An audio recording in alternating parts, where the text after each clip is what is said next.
जिन लोगों का ये मानना है कि केसीआर साहब एक सेकुलर सीएम हैं और ये कभी बीजेपी और आरएसएस के साथ नहीं जाएंगे, तो ये आपकी सोच है।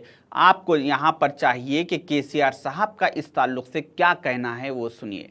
सबसे ज्यादा हम मांगेंगे तो नरेंद्र मोदी जी का प्यार का मांगेंगे, आपका आशीर्वाद का हम मांगेंगे। आपका प्यार हो, आपका आशीर्वाद तो हो, तो तेलंगाना राज्य इस देश में नंबर 1 राज्य की तरफ आगे बढ़ेगा, तरक्की करेगा।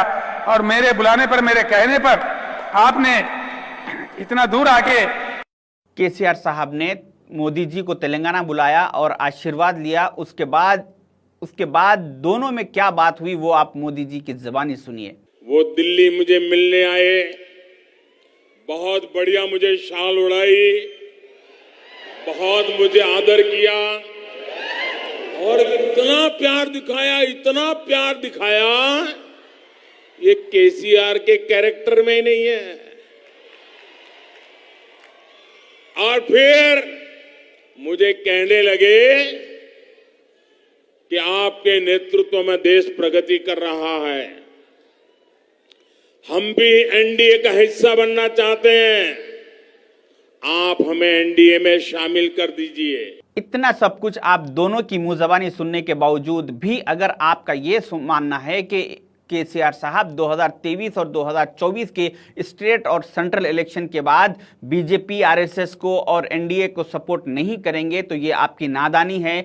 आप अपने आने वाले इलेक्शंस के लिए सोच समझ के फैसला करें। ये केसीआर साहब अपने स्कैम्स को बचाने के लिए, अपने पूरे कारनामों को छुपाने के लिए ये बीजेपी, आरएसएस की गोद में कभी भी जाके बैठ सकते हैं। अगर आपका कीमती वोट अगर इनके हक में जाएगा और ये कल के दिन जीत के जाके आरएसएस की, बीजेपी की गोद में बैठेंगे, तो उसके बाद आपका पछताना कोई फायदेमंद नहीं होगा। जो भी लोग केसीआर साहब की तायद करना चाह रहे हैं, उनको चाहिए कि एक बार सोचें। इन दोनों की मुंह ज़बानी सुनने के बाद आप लोग ऐसे लोगों की तायद ना करें, बल्कि कांग्रेस जैसी सेकुलर पार्टी के साथ आइए और कांग्रेस जैसी सेकुलर पार्टी को अपना वोट देके आगे बढ़ाइए। हिंदुस्तान के हालात पर नज़र रखते हुए हिंदुस्तान में एक सेकुलरिज्म कायम करने की कोशिश कीजिए और केसीआर साहब से परहेज कीजिए, क्योंकि ये हालात को देखते हुए कभी भी जाके बीजेपी की गोद में बैठ सकते। शुक्रिया, खुदा हाफिज।